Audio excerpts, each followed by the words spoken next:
सकल लोक मां सहुने वंदे। निंदा ना करेगे नीरे, निंदा ना करेगे नीरे। बाज काज मना निश्चल राखे, काच काच मन निश्चल राखे। धन धन जननी तेनी रे, वैष्णव जन तो तेने करी।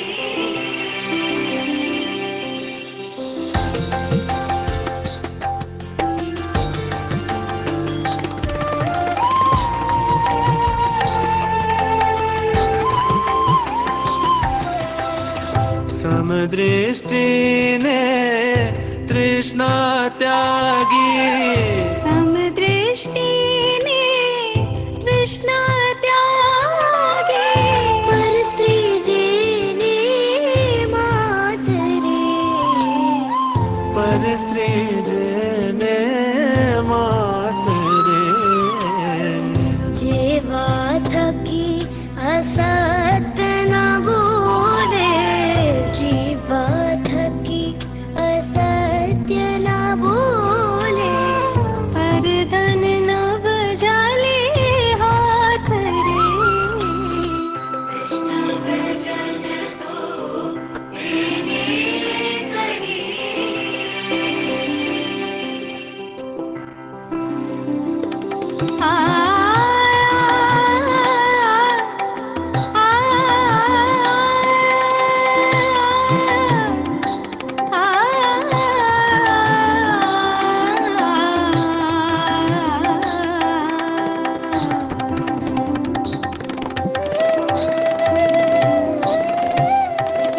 मोह माया व्यापे नहीं जेने, मोह माया व्यापे नहीं Renee.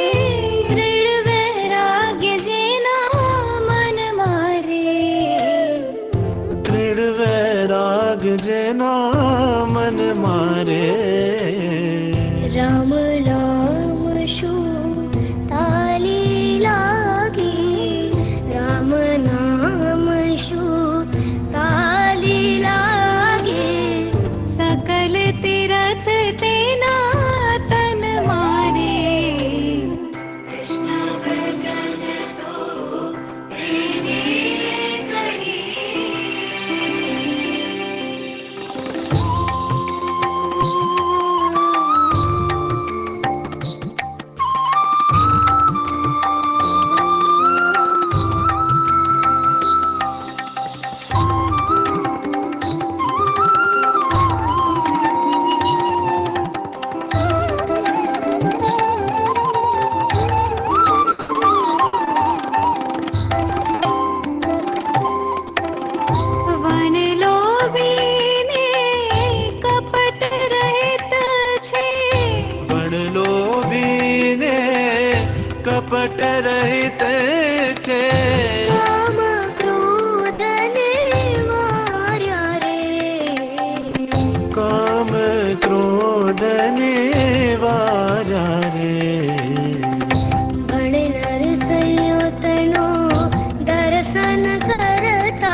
Yes, Nidhi, do you have a question?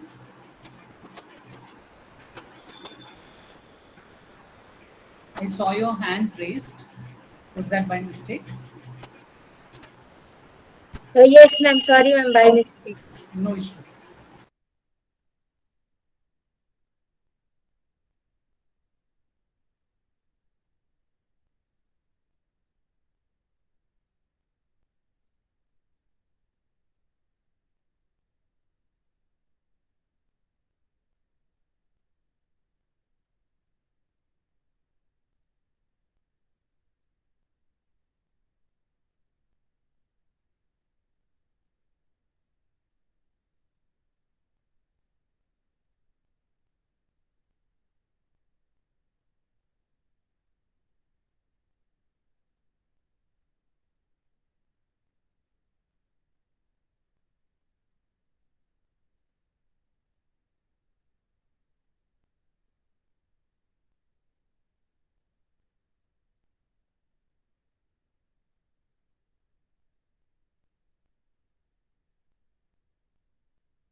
I request everyone to kindly please wait back. We will be starting in some time.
We can stop presenting, I guess. Yeah, yes. Narendra sir, we're so sorry in the delay. Our apologies. Oh, no, it's Uh, okay. Okay. So with your permission, shall we begin? Yes, please go. Go ahead. Dishant, please take over. Yeah, thank you, Chetna. Yeah, so hello everyone, a warm and pleasant afternoon to all of you amazing people present here. I'm Rotractor Dishant Dash, member of Professional Development Avenue, and on behalf of the Rotract Club of DGMC, I welcome you all to this extremely special event on the occasion of the Gandhi Week. Before we begin with this webinar, I would like to elaborate and set up a context about our club and its motive behind Gandhian thoughts in education. Be the change you wish to see in the world. This is one of the many principles of Mahatma Gandhi. The foundation of Rotaract Club of DGMC is based on this very principle, which encourages all Rotaractors to work even more towards our motto, that is, to educate and elevate. In today's webinar, we will get to know about how one can imply Gandhian principles in education. To be precise, his leadership theories in management. And to explain this in the best possible way, we have an extremely special guest today, Dr. Narendra Madhav Joshi. But before I formally introduce our esteemed guest to you, I would like to request our principal, Dr. Ami Vora ma'am, who laid the foundation of Rotaract Club of DGMC on Gandhiji's teachings, to share her thoughts.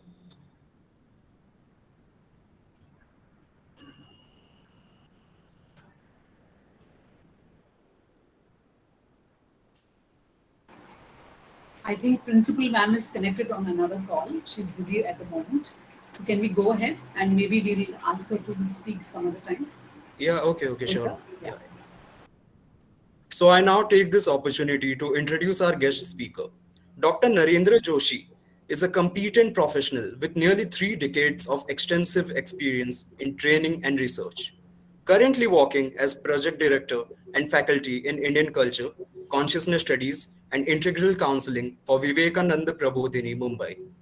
Mr. Joshi is an adjunct faculty at Oro University, P.P. Savani University, and Bhishma, among others. He has also worked as principal for 8 years and as faculty for 9 years in the engineering field. He has been absolutely magnificent and has also specialized in areas such as the human cycle, teachings of Upanishads and Gita, the foundations of Indian culture, and many more. We all know that knowledge is best rewarded when shared, and Mr. Joshi has been awarded with the Tarneja Award for Best Article of the Year in PMA Review Journal 2005 to 2006 for the article Management and Indian Wisdom. He is also certified for training and operations research at IIM Ahmedabad and product lifecycle engineering and management and low-cost automation at IIT CEP. Coming to his plethora of industry and work experience, Mr. Joshi has worked as project director for India on the Mars project at SACAR Pondicherry 2017 till 2021. He has also guided several projects for diploma, graduate, and postgraduate level students. Some of his project works include the design of a rotary arm feeder, SPC for connecting rod Mahindra and Mahindra tractor division, and design of automated system for aerosol filling plant. Sir, it is our honor to have you with us today. Without further delay, I request Mr. Joshi to please take over. Thank you so much, Dishant. I hope I'm audible. Yeah, sir. Clear. Okay. Yeah. So thanks first of all to the Rotaract Club and entire team and the organizers and the principal madam and all the dignitaries here for inviting me for this today's talk. I am truly privileged to be part of this particular August gathering, and I will try to, in limited time with me, I will try to bring out certain possible points which can be useful or interesting for you. So may I know, Chetna, how much time I got? So we have 40 minutes with us.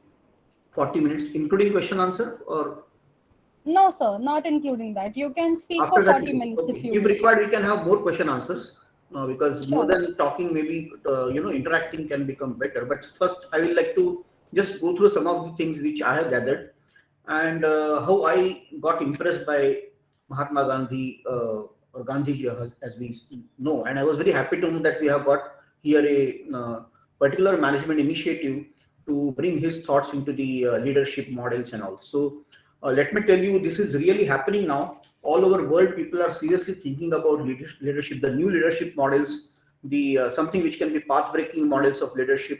And in that context, Gandhian thought or the Gandhiji's ideas are becoming more and more relevant. He evokes a extreme reactions all over the world, extreme love and complete following of him on one side, and total doubt or whether it can be really done. It looks very great, but is it really possible, this type of work, this type of life? That type of doubt and even ridicule is also come to the way to this great person. So he is a one leader who has faced both the extremes on the world stage, and that's what makes him really great. Because one, as Bhartrhari has really said in our ancient text, that Nindanti Niti Nipuna Yadivastuvantu. So Bhartrhari says that people can give you extreme criticism, they can also level on you, shower you something like a great heavenly praise, or they can bring you all the wealth in the world. They may take out all the wealth from you and make you poor in 1 minute or the other minute. They may bring you all the fame, glory and everything. They may snatch everything from you. The victory may come to you, the defeat may come to you, the death may come to you, or the immortality can be given to you. In spite of anything coming to you or not coming to you, the real hero really does not budge from his path which he has taken in his life. Not an inch he can be deviated from his aim. Not a minute he can be put out from his goal of his life. That's what Gandhi is for us. That he has got all these extremes in his, you see his life, he has got everything, great fame and great criticism, life, death, everything he has seen, but he never, you can see he never really compromised with whatever he believed in. People can talk whether what he believed in was perfectly right or not, one can have debate on that. But one can never be any way doubting about the way he has laid his life and shown by example that these are the values I believed in, and this is how I wanted to show you that this can be done. And that's what I find very something phenomenal with this person.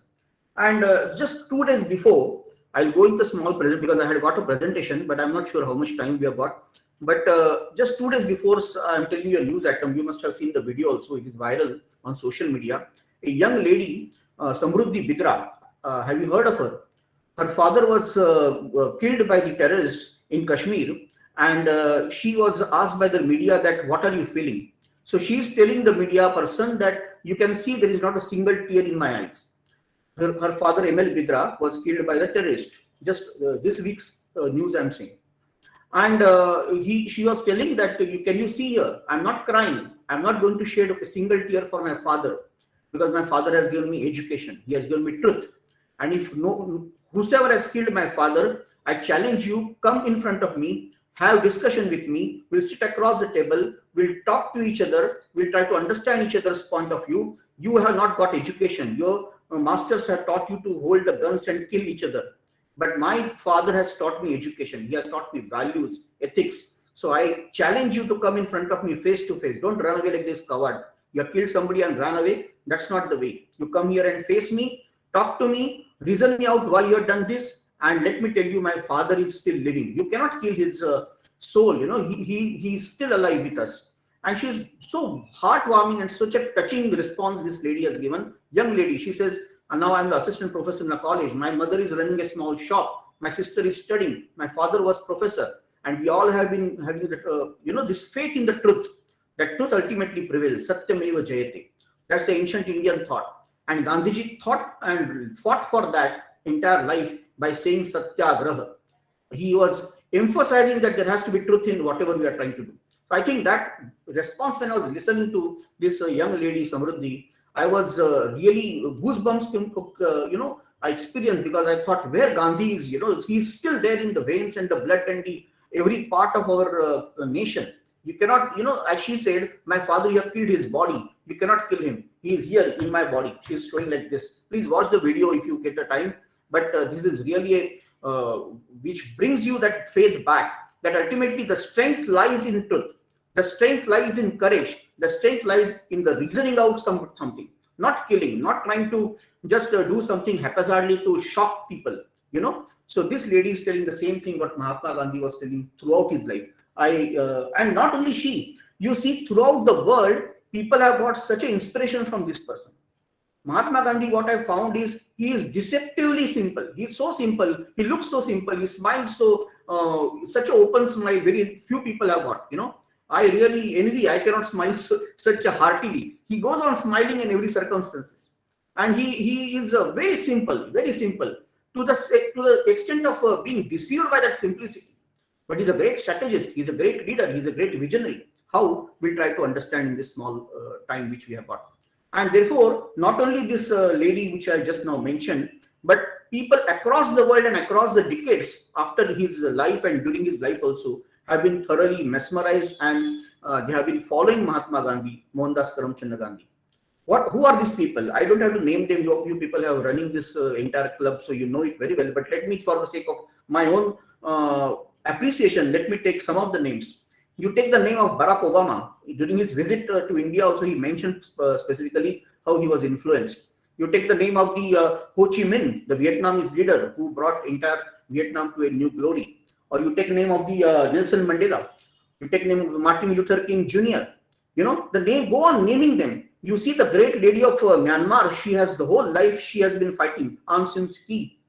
And they all have openly on media, in their publications, have said that our life was changed when we read Mohandas Karamchand Gandhi, when we read Mahatma Gandhi. Our lives have been changed. And there are so many leaders across the world. People like Will Durant, the great historian and philosopher. People like Albert Einstein, the greatest scientist. People like Rabindranath Tagore, the great poet of India and the world. Everybody has on record said that it was Gandhi and his thoughts and his life which have made a deep impact on us. From actors to the musicians, to the writers, to the historians, to the philosophers, to the political leaders, to the economists like E.F. Schumacher. He was a German economist, E.F. Schumacher. He has written a path-breaking book which is named as Small is Beautiful. Please read that. It's very good for management students. So Small is Beautiful, he has changed the entire course of how management should go. And there he says that I have been influenced. Somebody asked me, Schumacher, from where you got all this inspiration? You have been bang on your economic theories. How you got all these theories right? He said, I just did one thing. I saw what Mahatma Gandhi was doing. This is a book, Small is Beautiful, written by a German economist. Now, where is Mahatma Gandhi? He is a barrister. He was leading India in the freedom struggle. But if you read his Gram Swaraj, if you read his books like Hind Swaraj, there is a great economic thought in that. And Schumacher picked up from that line, and he said that if the new world needs to be a very just world, a world where everybody can get enough, in the words of Mahatma Gandhi, there is enough for everybody for his need, but not for enough for his or her greed.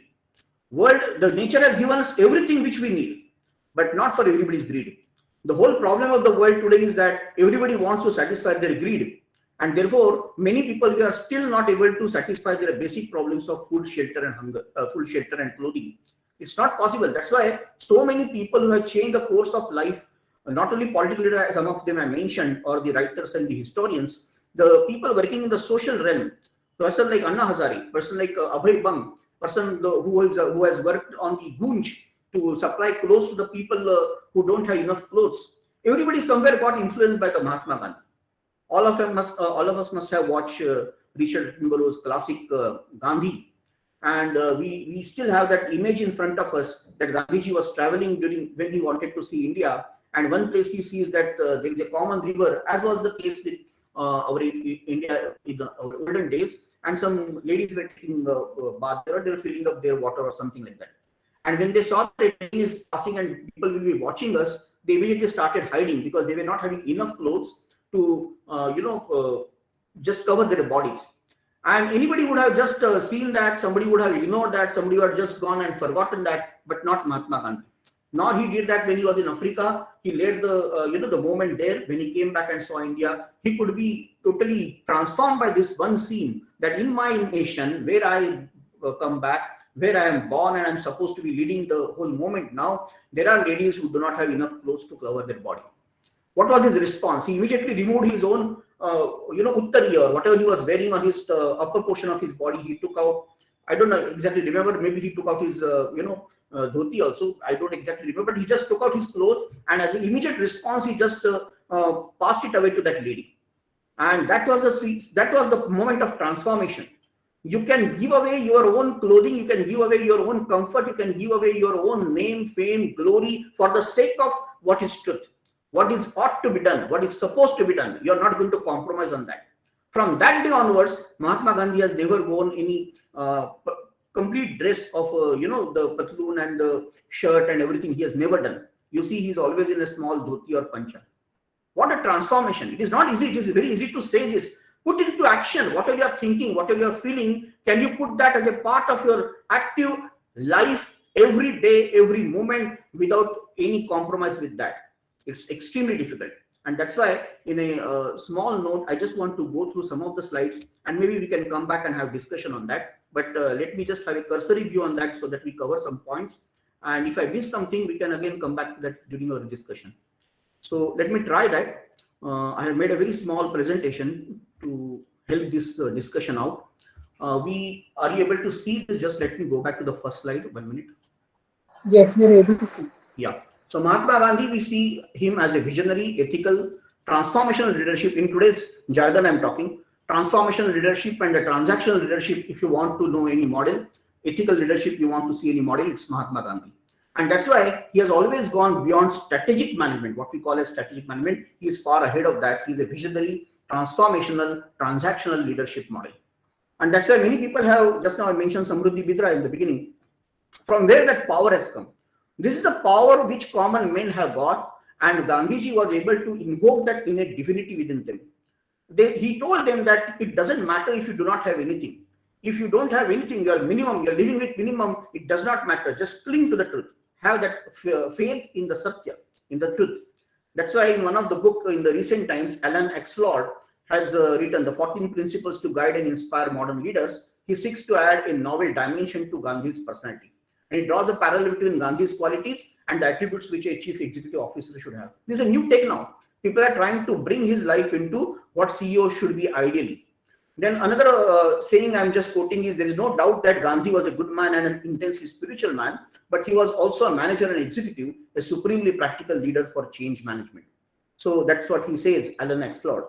And then this is further developed by many people by their supporting material. A lot of essays have been written, PhD theses have been written. Many of the people have spent years and decades on that. What was this exactly what he was trying?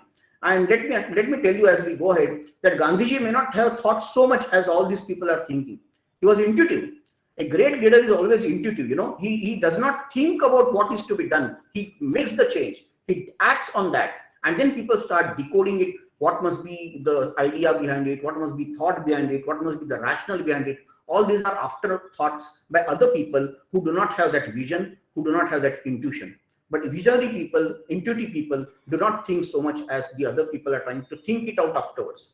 And that's how the Sri Rama also tells in Ramayana, if you famously know, he says that what I do will become dharma afterwards. I do not have to follow and read what is dharma. I do it. And then people understand that, yes, this is what was the Raja Dharma. This is what was the Kula Dharma. This is what is the Rashtra Dharma. People start understanding that. That is what has happened with Gandhi also.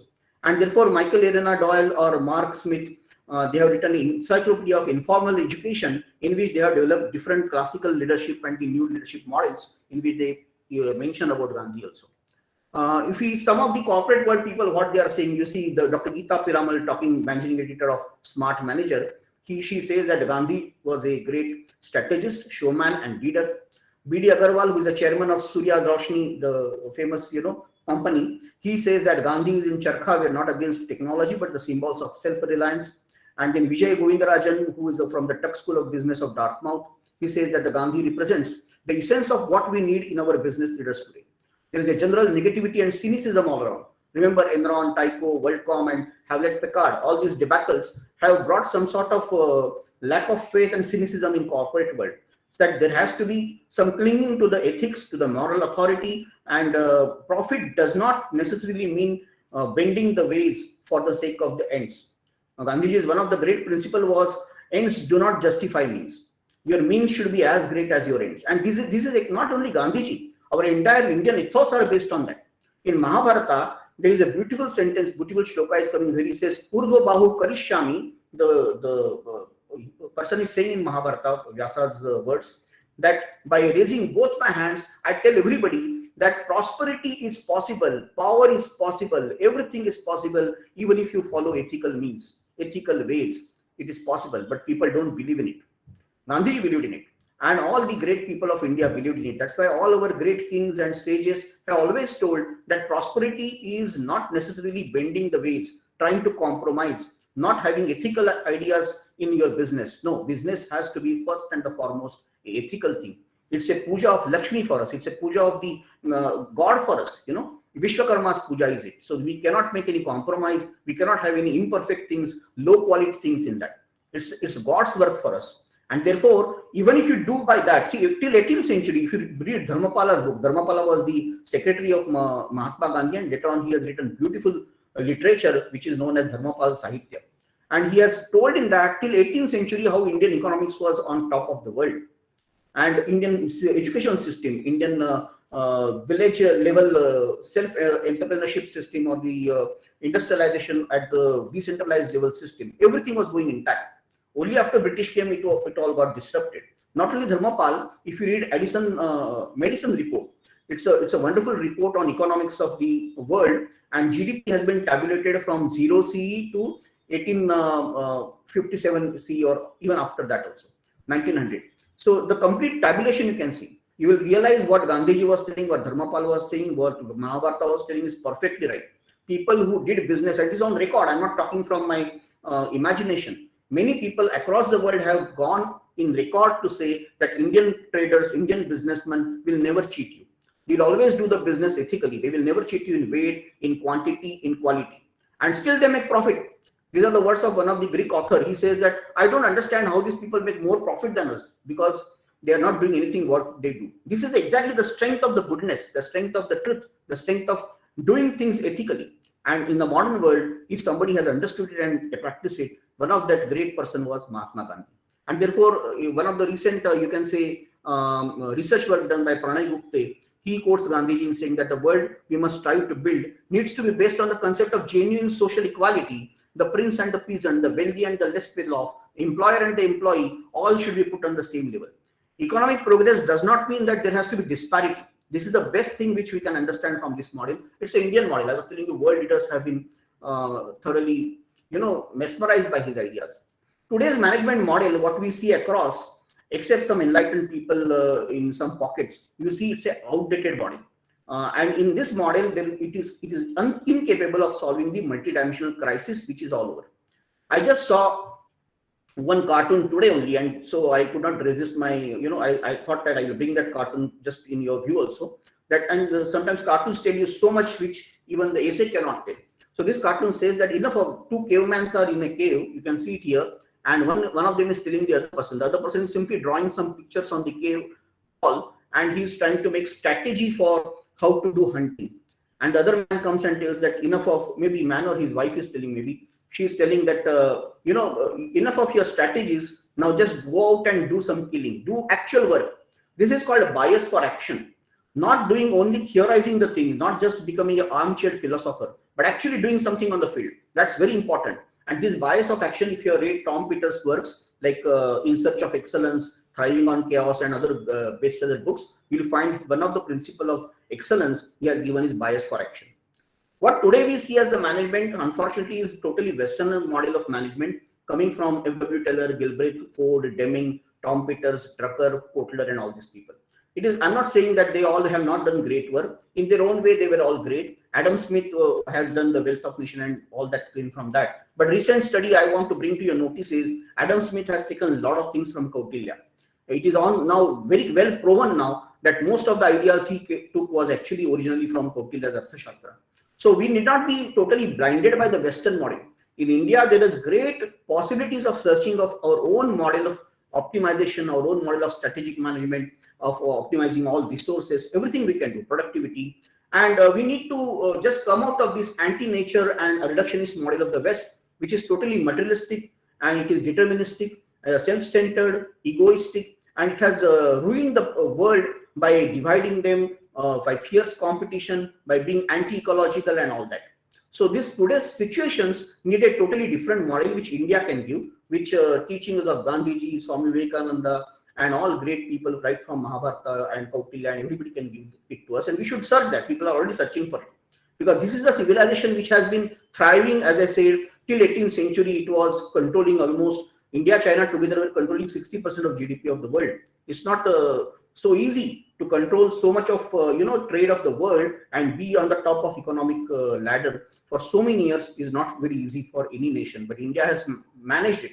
So that means there was a great model of management, administration, economics which is prevailing in India. Only thing is we are blinded by the Western models and we are not ready to come and see what is it. One of the criteria of Indian model is thorough understanding of psychology of the human beings. Nowhere else human mind has been studied so deeply as India has done it. And therefore, one of the classic idea of India is, first of all, the men are required. The men are required. Men means the human beings, not only men. Men and women are going to make the change, not the systems, not the organizations. Organizations can be great, but ultimately human beings who are inside that, they decide what is going to be the real model of India. The model which came from Indian soil and Indian ethos and Indian soul has got some pointers like this. I do not have time right now, I understand, to explain every point, but just I'm reading out. It's based on understanding of situational leadership, change management, and having a synthesis of global and local, complete decentralization of the autonomy, which was the basis of Swaraj and then Gram Swaraj, the idea of Shreni, guild, and all the small units where the economics can be handled, a firm and flexible idea of the model, organization which can be organic, Jaivik, the one which is living, that is the soul of India's idea of management. A flat, non-hierarchical model where first you make the change in yourself and then make the change in the world. Be and make. That is the idea of Mahatma Gandhi. That is the idea of India. That is the idea of Indian soul. And right from beginning, we have this sentence or shlokas like, first be the Swaraj, then be the Samrat. Nobody can be an emperor unless he has first won himself. You have to first win the kingdom within yourself, and then you can look out for the external world to win something. And that's why a ruler or an administrator or a manager or a CEO should be not just by the birth or by his some privileges or the power he has got, but he should have an intrinsic greatness to sit there. Swayameva Mrugendrata is a lion sits somewhere and that becomes a Sinhasana. Somebody sitting on Sinhasana is not the lion. That's the Indian understanding of the entire leadership model. He has the intrinsic greatness to be sitting there. Gandhiji had nothing. He simply raised his voice. He raised his hand, not only voice. He just raised his voice and the entire India gathered around him. So that's the intrinsic greatness. Swayameva Bhugendrata. So an intuitive and illumined mind can alone handle it. Common people cannot understand this type of leadership, nor they can become the leaders like this. You have to be a very illumined and intuitive mind, which is having higher consciousness than the normal intellect. That's where we go to the spiritual model. The spirituality comes from this upwards. Intuitive model is also not spiritual. Above that, there is a realm of spirituality. So you can know something only by becoming that. And that's why India's model of the emperor or the CEO in the modern language is Rajarshi, the Raja who is also a Rishi, or the Raja who is at least the disciple of a Rishi.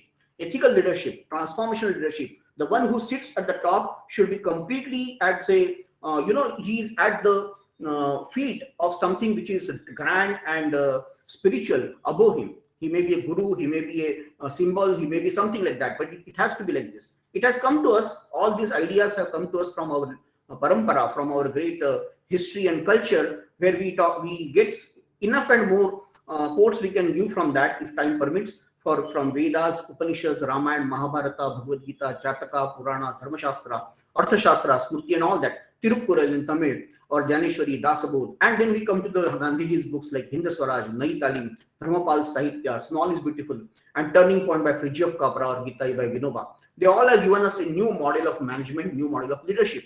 And that is what today you see, you can easily apply to many of the management principles, whether it is Tabul's model or Kano's model or customer satisfaction models. You think of product life cycle management, which is now practiced very well, motion economy principles, hierarchical, non-hierarchical. So many modern ideas you can very easily link with these traditional ideas, what I am talking about. So coming back to Gandhiji, one of the main idea which he has forwarded is the idea of trusteeship. As I said, Rajarshi, the person sitting at the top, should not be owning that thing or trying to use it for his own welfare. He has to use it as a trustee. I am the trustee of the whole thing. I am taking care of it, but I do not want to enjoy it. He should be really like a selfless and viragi person. He has renounced everything, all pleasures and everything. That's why he has been sitting at the top position. So trusteeship is a model which combines both communism and capitalism's ideas, but ultimately it's rooted in the Indian ethos and Indian soul, and brought by, in modern world, it has been brought by Mahatma Gandhi. Another important point we all know is Satyagraha, to emphasis on the truth, love, and the non-violence, because ultimately through that only you are able to bring the change. This is a very, I can say, revolutionary idea, but he has practiced it, and it comes to, the opponent has to come to the reason with you, and he has to ultimately, it's not that you have understood completely the truth, nor he has understood, but it can be considered, it can be discussed, it can be brought to the table, and through that only we can make sure that we are not going to budge down, no matter what. The mass mobilization, you try to understand where his victory was, where his success of Gandhiji is, that he was able to understand psyche of Indian mind better than many other people. From 1920 onwards, when Bal Gangadhar Tilak was no more, he left his body. India's freedom struggle is in the it is in the hands of Mahatma Gandhi. Very rightly, he became the leader of the entire freedom struggle. Why? Because he understood it better than other people. What tools should be used, what campaigns should be used, what shock moments should be used, what ideas should be used, what strategies should be changed from time to time. And he understood it very well that common people will understand only simple things, the things which are conducive to their traditional cultural moorings from which they have been brought up consciously or unconsciously. They'll understand that. So a common man or a normal man in India is so deeply into the spirituality of the Bhakti literature and all that he does not, majority of them will not like to take the guns in their hands and go for killing and become the Krantikaraks. It's not, I'm not trying to undermine it, sorry, but I'm trying, it's great to become a revolutionary. But if you want to mobilize the masses or crores and crores of people for something, then you have to give them something other than that. Because they cannot do it, everybody cannot do that, but they can cling for, they can stand for the truth, they can sustain. This is called as the sattvic, the courage, the dhairya can be of a courage of forbearing something to just undergo penalties or the punishments for something, or it can be attacking for something. But Indian psyche as a whole, when I look at it, it was more for the first one. They can undergo a lot of punishments and undergo a lot of you can say trials for the sake of something, and that he understood very well, and he picked up that, and he made the ideas like this, that you just go and pick up the salt and then break the laws, don't give the salt tax to you, start making your own salt or all other things, you start making your own cloth with charkha, and then you start walking with me in a particular andolan or whatever is the moment we have started. So ideas were very appealing, very simple, doable for the common masses. And that's why common masses were able to attach with that, take part into that. As I said in that cartoon also, we said it should be for the action. If action is to be taken by people, not thinking, not just supporting externally, but actually becoming part of that. Jail Bharo Andolan, Satyagraha, all these things are reflection of these ideas that somebody can become part of that, everybody can become part of that. It happened actually. From south to north and northeast to northwest, every people got in that particular active mode and they became part of the movement. Another idea of Gandhiji's thought is shared vision and core values. He was very clear about this, that all the vision has to be shared with the people. What I'm talking should be known to everybody, walk the talk. And with the rallies and the padayatras and the non-violent protests, whatever he was talking, he was able to share that entire vision with the people and was able to translate or transmit those core values out to the people.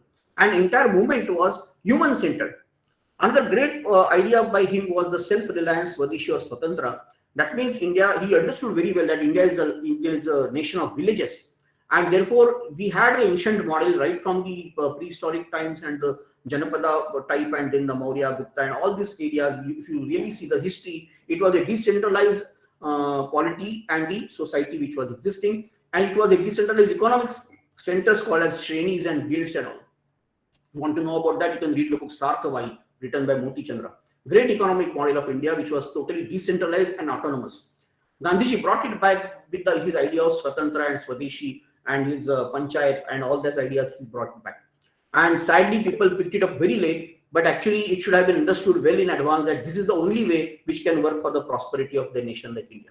All these ideas are basically human-centered ideas, and therefore they are done with the people, for the people, and all this has happened. So I mean, and doctrine of non-cooperation. So there are a lot of things we can talk about that, but as I said, I do not want to take a lot of time of yours, and rather we can just have a overview as I did in my slides. Some overview I could manage it and in the limited time, but I thought it can help us to understand this great visionary who, as I said, always believed that strategy follows intuitions and institutions follow strategy. So there is a model of a decentralized, autonomous, human-centric, simplified, extremely simplified, action-oriented model of people's involvement in everything, and a non-hierarchical organization was built up by it. This is a summary of what Gandhiji is for all of us. I think I should not take more time than this and just open it out for some discussion or question answers. Thank you so much. Thank you so much, sir. That was certainly insightful, and I even lost track of time listening to you. But yeah, since we don't have much time, before switching into the question answer round, we have Ami ma'am. So I would like to request Ami ma'am to please come and share her thoughts.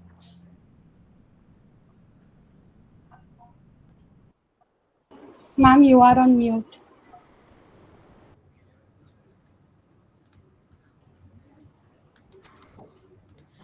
Thank you. Thank you very much, Dishant. And thank you, Dr. Joshi, for sparing your time and sharing Gandhi as a very important management thought.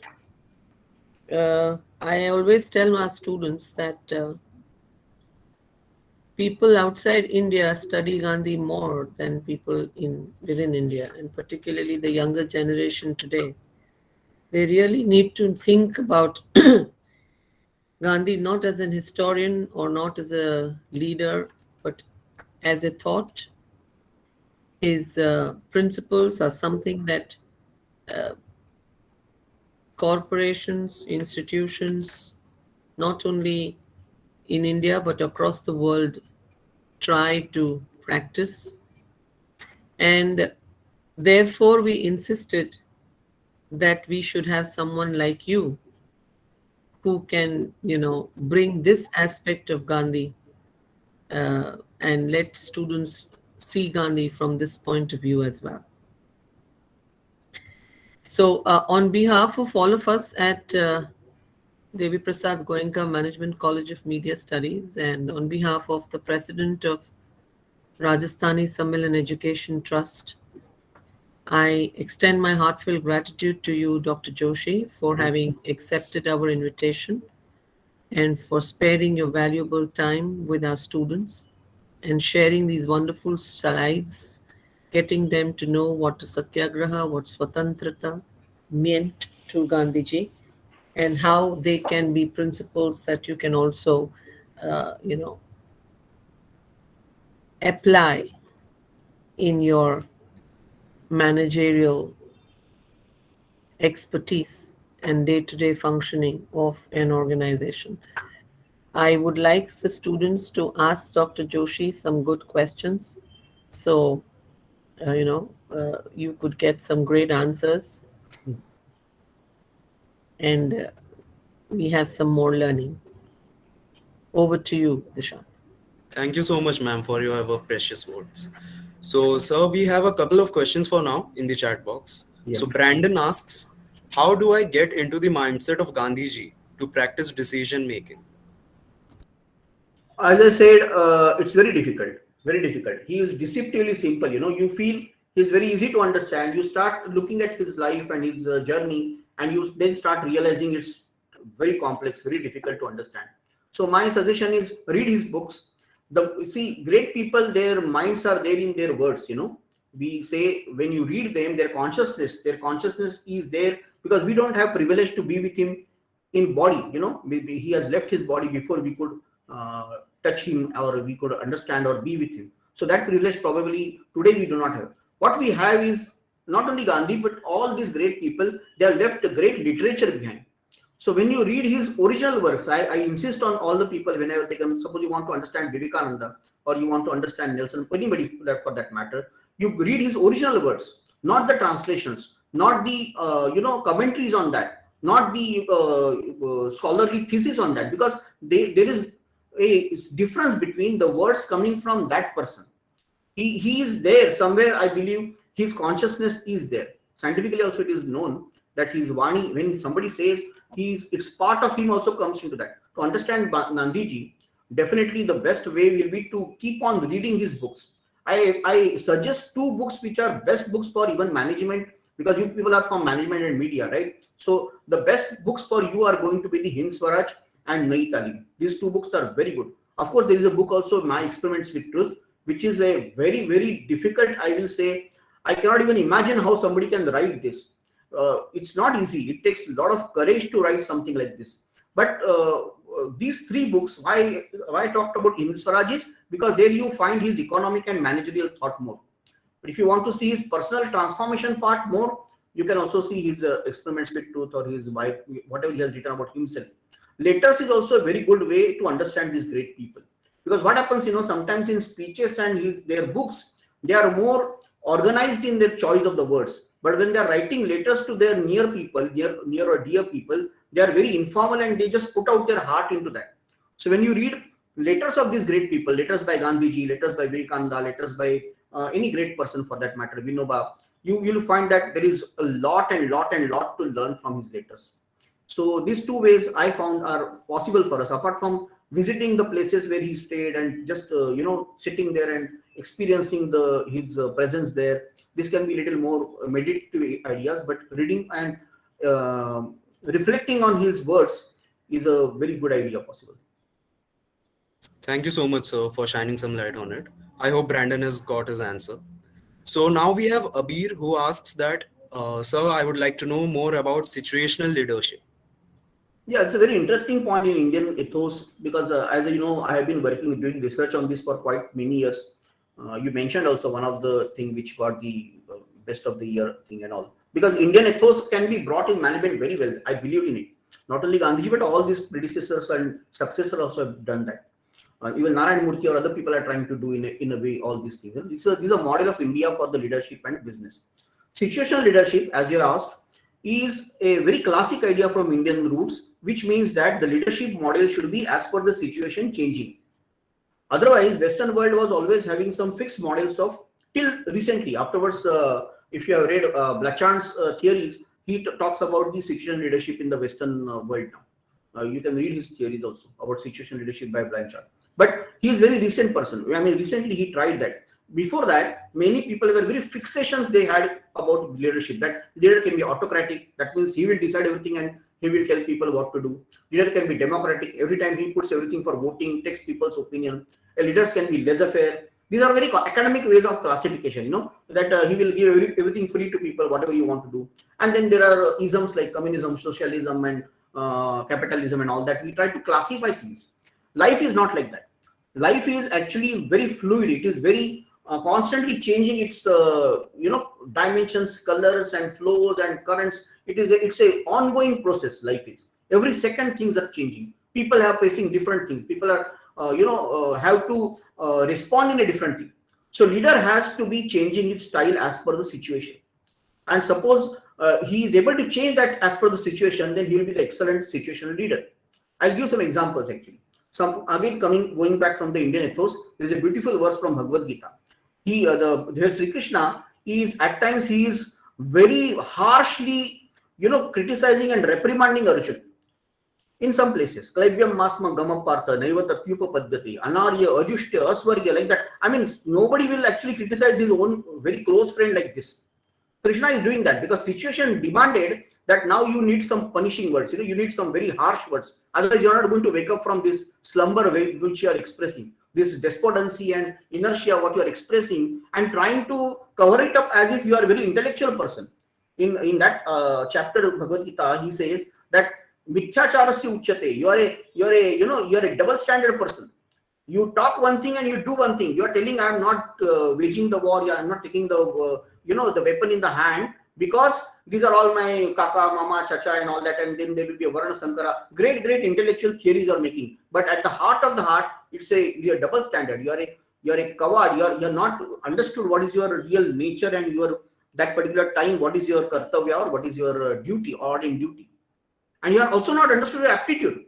So, I mean, it's a very complex, it will take time. But what I'm telling is, at one point of time, he makes very harshly, even he may feel bad also. Doesn't matter. Sometimes your disciple or your employee can feel bad when you are talking something. It's required for the situation.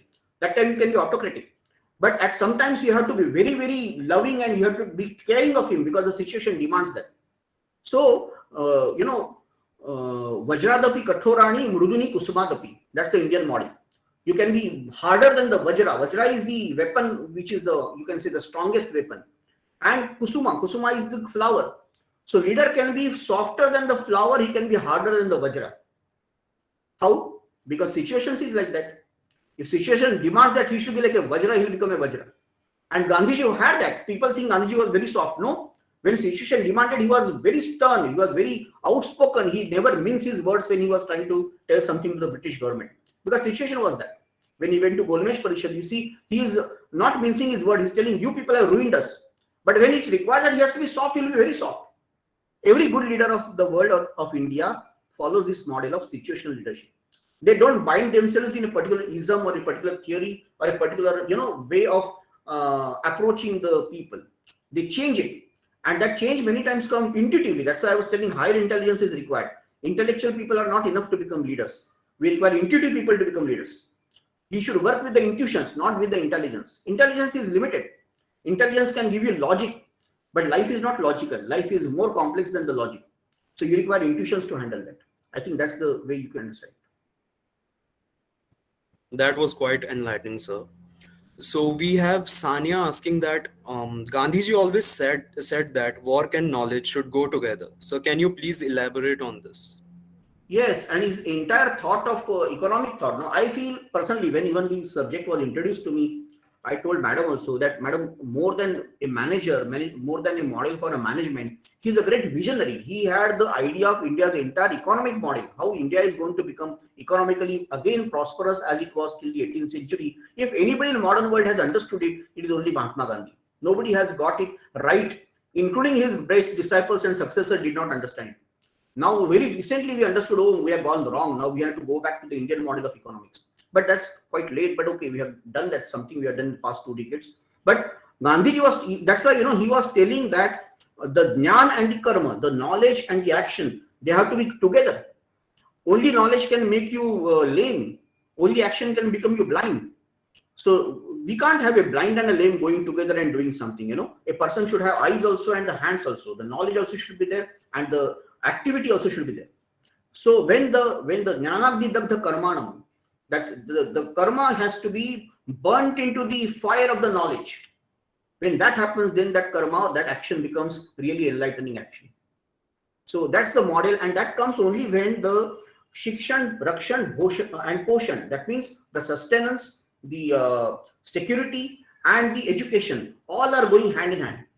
Every person in your society or your model of your whatever organization you are going to work upon, they should have enough of education first of all. Without education, knowledge cannot come. It should be a knowledge-centered economy, knowledge-centered organization. Constant training, retraining, giving education to people, just sharing with them all the knowledge about the product, services, or whatever they are. You cannot keep it hiding. The more you keep secret with yourself and people are just told to do some mechanical things, organization cannot grow. If you are telling some people to do the actual work, you should be also able to transmit to them the knowledge required behind it. Let them expand mentally. I'm doing something simple. I'm just tightening 4 screws. You must have seen the famous Charlie Chaplin movie, Modern Times. He was making a very stark and satirical remark on this mechanical way of management and the industry. Because he was again a very visionary person, though from the realm of the artist, he was an artist, but then he had a great vision of future. So if you just go back and see that scene again, the person has to do same work again and again. He's just tightening the bolts whole day. And nobody tells him what is the knowledge behind it. What is the reason why you are doing it? What is this product? Where it is going? What is going to happen with that? People think if I transmit the knowledge to the lower levels or the workmen, my supremacy will go. My power will go. That fear. That's why you want to make a wall between you and people. And that was the great problem with the entire world, scenario, that some people were doomed to only do the work. And some people will be only having position of knowledge, but they were not interested in working, nor they were capable of having that skills to work. Because skills are there from the genetically, and by education, the skills are lying with some other people. So people with the skills are deprived from the knowledge behind it, and people with the knowledge have never picked up the skills to do that. That's the anomaly of the world. And therefore, any good leadership, including Gandhiji or anybody he brought in Hindu Swaraj, this perfect synthesis that people who do the work should be also knowledgeable people. And all Indian ancient sculptures, if you see their Shilpakaras, Murtikaras, or all our ancient architects who were built these massive monumental things, which are World Heritage Site even today, they had perfect knowledge of geometry, of algebra, of higher level mathematics and astronomy. Everything, the knowledge was there. And ultimately, they were carving something in the stone. So when you carve it, you are the skilled, the best aesthetic value comes in that, the best skills comes into that. But then you also know the metallurgy, you also know the soil mechanics, you also know about the physics. Unless you combine these two things, your work can never be a world-class work. So that's the the harmony which we have lost, and it's high time we should bring back that harmony. Thank you so much, sir. I'm pretty sure Sanya got the best possible answer to her question. We have now Ekta. She asks that due to the topic of Gandhian principles in management being a very niche topic, so sir, can you recommend some resources that discuss his principles in management specifically? In my slides also I mentioned some of them. Very recently I saw one research paper written by I think I mentioned that name, Pranay Gupta, is a very young person. He has tried that. Dr. Geeta Piramal has written about it. Pranay Gupta has written. Then there are people who have written about him. If you want to read the literature of it, then many people have tried to decode his genius into now structured way. They are trying to bring out the books, and it is available. Things are available now. Even many of the people from the who are from classical management thought also are seriously thinking about this Gandhian idea of which so far was considered as very impractical idea or a not possible idea. Looks very good but cannot be practiced. But they are now not thinking that way. It has been, see, management cannot be without a revolutionary change into the structure of organization itself. We are missing this whole point in our management entire, sorry to say, because I also teach in management, and also I have seen all our subjects are only on the surface level. We have not gone to the depth of changing the whole scenario of the system which is behind it, the ism which is working behind it. So the whole thing should start with changing that darshan, the thought which is actually taking the life from that point of view. So if you want to understand his thought better, you can read his own Hind Swaraj, or you can read Dharmapal, who was his direct you can say assistant and disciple. His complete works are already available in all languages as Dharmapal Sahitya. Please do read that. Dharmapal Sahitya is a eye-opener. We had never thought that our systems were so wonderful. His complete works has got a volume on economics and administration, volume on education, and volume on every possible facet of the human life. Because we always thought it's not management separate and administration separate and agriculture separate and industry separate and medical separate, and these are compartmentations are done now. And arts are separate, sculptures are separate, painting separate. This is a modern world compartmentalization, reductionism. But we had this idea of ekatmata, or everything was integral, everything was holistic. So when you talk of a Gandhian Sahitya or the Dharmapal Sahitya, you find all the subjects connected together, because it's a Jivan Darshan, it's a view taken on the life as a whole, not any particular subject of it. So I recommend Dharmapal Sahitya strongly if you want to understand this completely, or at least Hind Swaraj or small essays which Gandhiji has written can be picked up. Thank you so much, sir. I hope Ekta took a note of the resources. And we have Sanman, who asks that as a part of management group, my decisions usually don't satisfy everyone. Some group of people will not be happy. How should I overcome this with reference to Gandhian management? Yeah, no, it's very difficult to satisfy all the people all the times.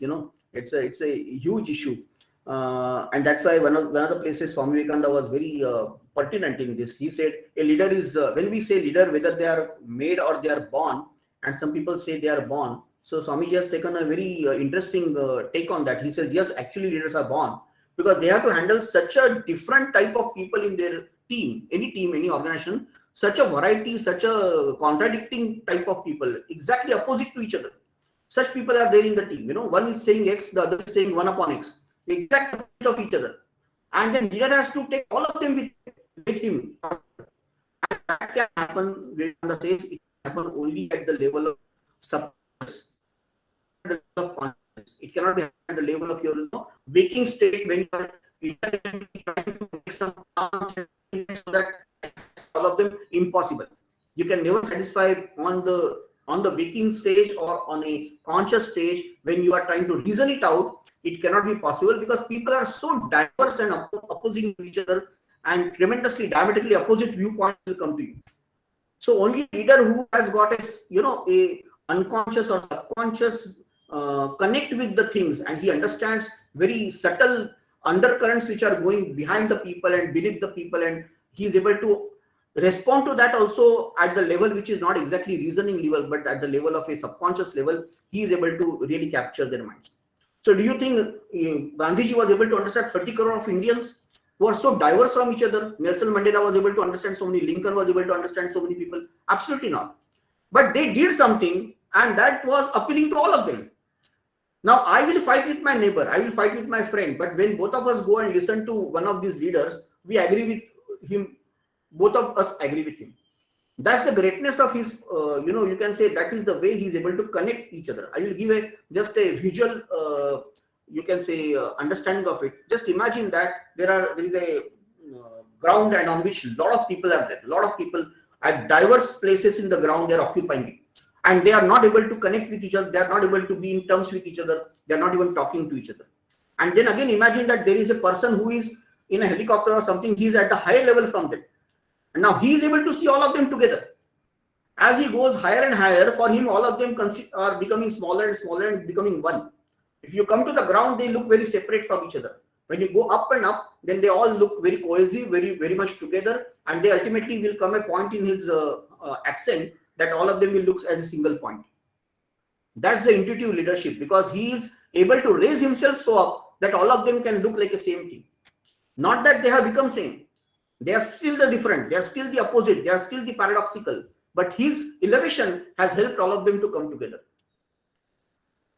And the moment he disappears, that's why most of the concepts or the groups, or they get shattered when the leader is gone, because the leader was the only key which was holding them together. The moment he disappears, he's no more. Nothing happens afterwards, because what was holding all of them together, it was he or she. He and she, it can be anything, but it was his presence, his his intuition was holding them together because of his elevation. Elevation in thought, elevation in consciousness, elevation in the entire spiritual growth. He was able to connect them. So moment he goes, you will find the second or the third generation of that leader, you will find his own disciples will do something which is exactly opposite to what he was doing. The people who claim that we are Gandhians, many times they do things which are not Gandhian. Marx said in his own lifetime, see, I am not Marxist. Somebody said, you must be Marxist because you are Karl Marx. Then Marx said that, no, I am not Marxist. Sorry, don't call me Marxist. What do you mean by that? That means that people who are learning from that leader are not able to understand him. They just do something, in his presence they do something which works. But the moment his presence is no more, or her presence is no more, they are not able to get any clue of what is ought to be done, what is not to be done. So that's a point to be understood. Thank you so much, sir. That was quite well explained. I hope Sanman has got his answer. So we have now Alia, who asks that, what distinguishes a manager from a leader? That's a very, yes, we must discuss that, because manager is, as I said, he goes with the plans, he goes with the strategies, he goes with the ideas which are fixed. A leader goes by the intuition. He is the people's person. He is people-oriented person. He wants people with him. And he believes that if I can kindle the fire within the people, my strategies will work, my plans will work, my ideas will work. People come first for him. For manager, the systems come first. The ideas come only later and people come last. That's the very primary difference between both of them. And that's why modern corporate world also has understood that we don't require more managers, we require more leaders.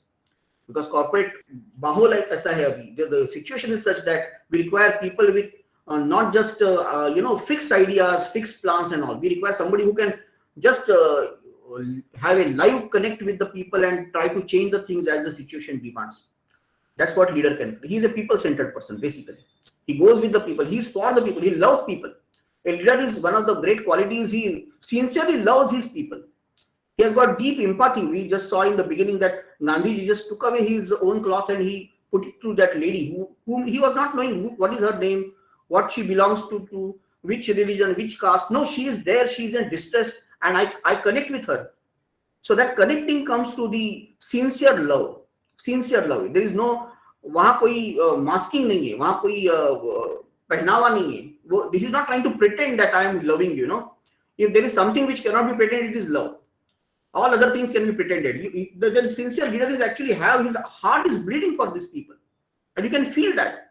And a common man also feels that. See, the beauty of it is the person to whom he is loving, they also feel that emotion. They feel that that's why they get connected. They don't connect for their own selfishness. Otherwise, people do not sacrifice their lives for a leader. Why they are able to sacrifice? Because they think he is the person who has understood me. He is the one person who loved me more than my dear and near ones. So I will do anything for this person. So a sincerity in the emotion is understood by the receiver also. I think leader has got that quality. Manager does not have. Manager is a bada likha, very knowledgeable person. He knows all the theories, all the calculations, mathematically perfect person. But I don't know. I doubt if he is able to understand and love people.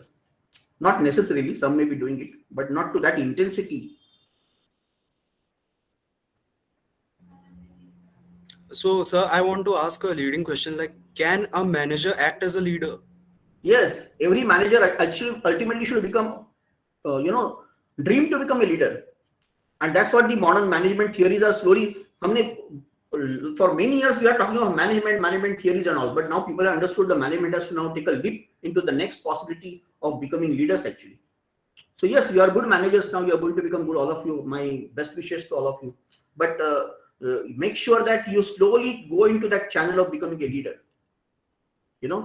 Even though we say that leader is to be born, but actually everybody is born by that quality. We have only forgotten it. So like we have forgotten many things. We have forgotten art also. Everybody is great artist. Do you remember any art now? No. People don't remember because they are educated for so many things that they forget it. So go back to that unlearning mode. Try to go back to your childhood. You must be knowing that you were leader actually. In your home, you were leader.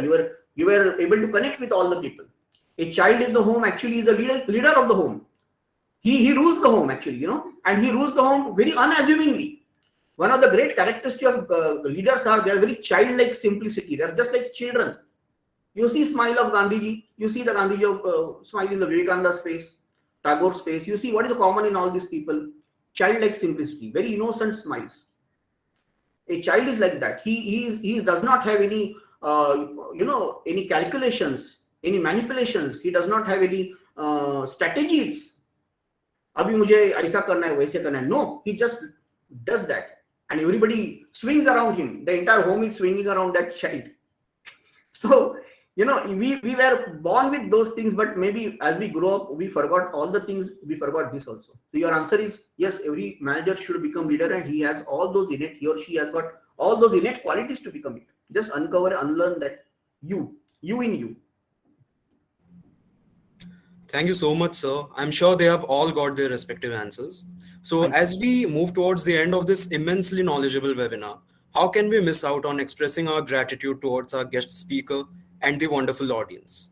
And to do the honors, I now invite Protractor Ekta Arora, the Director of Club Service Avenue, to please deliver the vote of thanks. Thank you, Dushyant. A very good evening to everyone present here. I, Rotract Ekta Arora, deem it a great privilege and honor to propose the vote of thanks on this very significant day. First and foremost, I would like to convey my heartiest gratitude to our guest speaker, Dr. Narendra Joshi, for such an enlightening session. My sincere indebtedness also goes to our principal, Dr. Ami Vora, and our club advisors, Professor Selvi and Professor Shalu Balan, for their constant unconditional support and guidance. I would also like to thank all the co-members and the board of directors for their presence here today. I'd like to extend my warm gratitude to the management, the teaching staff, the non-teaching staff, and the support staff for always being by our side through the thick and thin. Also, my acknowledgement goes to all the members of the club and the audience for their presence. I would also like to mention one thing. I could see most of us wearing green color today, and it seems like everyone is saluting to our national flag, as green in the bottom of it represents fertility, faith, and prosperity. So thank you so much for that. Before we end the session, I would request everyone to turn on their cams so that we can quickly have one screenshot. Protractor Tayyiba, please go ahead with that.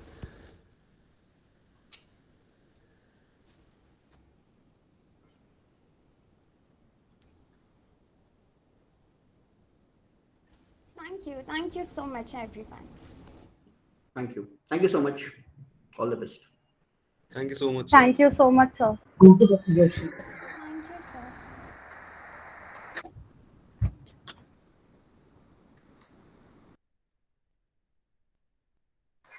Dishant, wonderful. Really well done. Super, you rocked. Thank you, ma'am. Yeah, Ekta, you too, actually. Yeah, it was very good. Vote of thanks. Thank you, ma'am. Thank you, team. Bye bye. Congratulations. Should we leave? Yeah, I think, yeah. Thank you. Bye.